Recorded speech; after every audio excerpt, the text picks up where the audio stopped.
सभी को नमस्कार। अब तक हमने संचार के 2 तत्वों पर चर्चा की थी। आज हम संचार का तीसरा महत्वपूर्ण चरण संचार माध्यम पर चर्चा करने जा रहे हैं। इसके बिना संचार का कार्य हो ही नहीं सकता। ठीक है। संचारक संदेश को प्राप्त करता अर्थात रिसीवर तक पहुंचाने के लिए जिन साधनों का सामग्रियों का प्रयोग करता है उसे हम संचार माध्यम कहते हैं या कम्युनिकेशन चैनल कहते हैं। जैसे कि पत्र पत्रिकाएं हो सकती है, टेलीफोन हो सकता है, अखबार हो सकता है, टेलीविज़न हो सकता है, रेडियो हो सकता है, किताबें, सभाएं, पैम्पलेट्स आदि कुछ भी हो सकते हैं।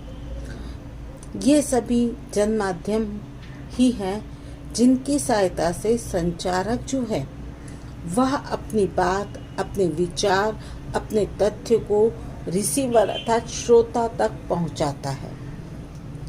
सरल शब्दों में संचारक तथा श्रोता के बीच माध्यम वे स्थल होते हैं जिनसे होकर संदेश गुजरता है। इसकी अगर हम परिभाषा देखते हैं संचार माध्यम की, तो हम यूँ कह सकते हैं कि संचारक और प्राप्तकर्ता के बीच संदेश पहुंचाने के लिए जिन साधनों का हम प्रयोग करते हैं उसे हम संचार माध्यम कहते हैं। यह प्राप्तकर्ता तक संदेश पहुंचाने के लिए एक सेतु की तरह कार्य करता है। ठीक है। अच्छा, संचार माध्यम कोई भी वस्तु हो सकता है जिसके माध्यम से संचारक अपनी बातों को रिसीवर या प्राप्तकर्ता तक या श्रोता तक पहुंचाता है।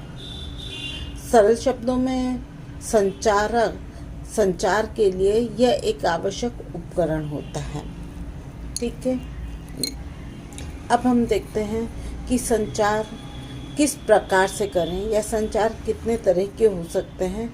तो हम इसका क्लासिफिकेशन जो है, रोजर ने संचार के माध्यमों का क्लासिफिकेशन 2 प्रकार से किया है, वो मैं आपको बताना चाहूँगी कि अंतर्वैयक्तिक या जन संचार माध्यम, जिसे इंटरपर्सनल या मास मीडिया चैनल कहते हैं, एक तरीका ये हुआ। दूसरा होता है स्थानीय या महानगरीय माध्यम, जिसे हम लोकलाइट्स या कॉस्मोपोलाइट्स चैनल कहते हैं। ठीक है। ये 2 तरीके या ये 2 प्रकार हैं जिसके द्वारा हम संचार करते हैं या संचार को प्राप्तकर्ता तक पहुंचाने का साधन चयन करते हैं। ठीक है। तो पहला हम देखते हैं अंतर्वैयक्तिक या जन संचार माध्यम, जिसे इंटरपर्सनल या मास मीडिया कहते हैं। जब संचार 2 या 2 से अधिक लोगों के बीच आमने सामने अर्थात फेस टू फेस होकर किया जाता है तो उसे अंतर्वैयक्तिक माध्यम या इंटरपर्सनल चैनल कहते हैं। जैसे कि हम अपने माता पिता से या भाई बहनों से या मित्रों से या पड़ोसियों से बातें करते हैं, परंतु ये बातें कब होनी चाहिए? फेस टू फेस, प्रत्यक्ष होनी चाहिए। फोन या किसी अन्य यांत्रिक माध्यम से नहीं होनी चाहिए। ठीक है। अब जब हम किसी व्यक्ति या समूह से बातें करने के लिए किसी यांत्रिक उपकरण का उपयोग करते हैं तो उसे जन संचार माध्यम या मास मीडिया चैनल कहते हैं। जन संचार माध्यमों से बहुत कम समय में बहुत कम ऊर्जा को व्यय करके हम अधिक से अधिक लोगों तक अपने मैसेज को या संदेश को पहुंचा सकते हैं। तो ये हुआ एक प्रकार। दूसरा संदेश माध्यम का प्रकार है स्थानीय या महानगरीय माध्यम। स्थानीय से तात्पर्य है कि संचार स्थानीय स्तर पर समान तंत्र में किया जाए। जैसे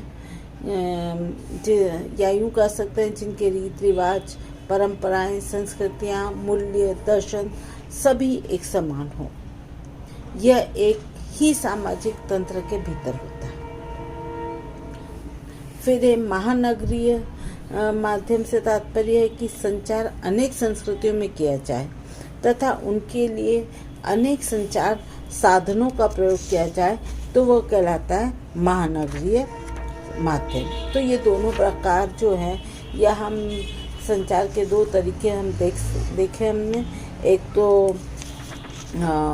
अंतर्वैयक्तिक या जनसंचार माध्यम और दूसरा स्थानीय महानगरीय माध्यम।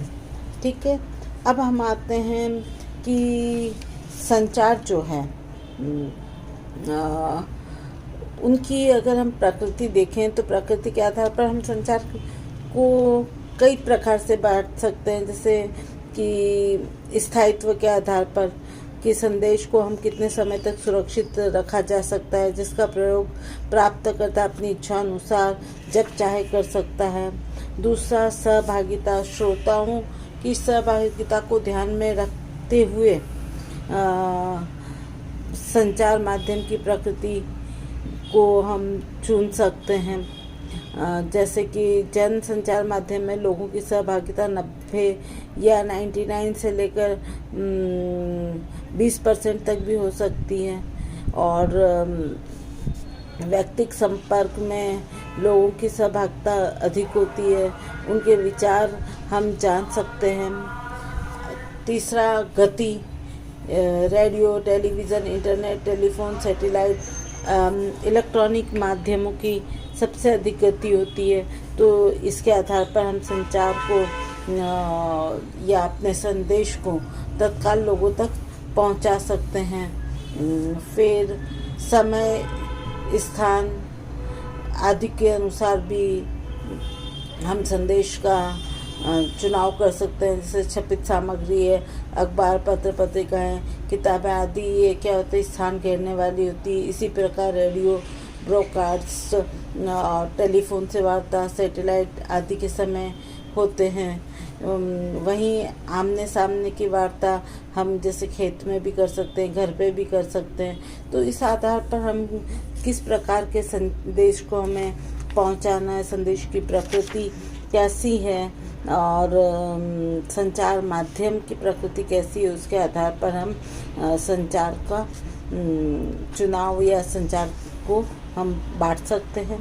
अब ये आता है कि संचार माध्यम का चयन कैसे करें। तो संचार माध्यम का चयन कभी कई बातों पे निर्भर करता है।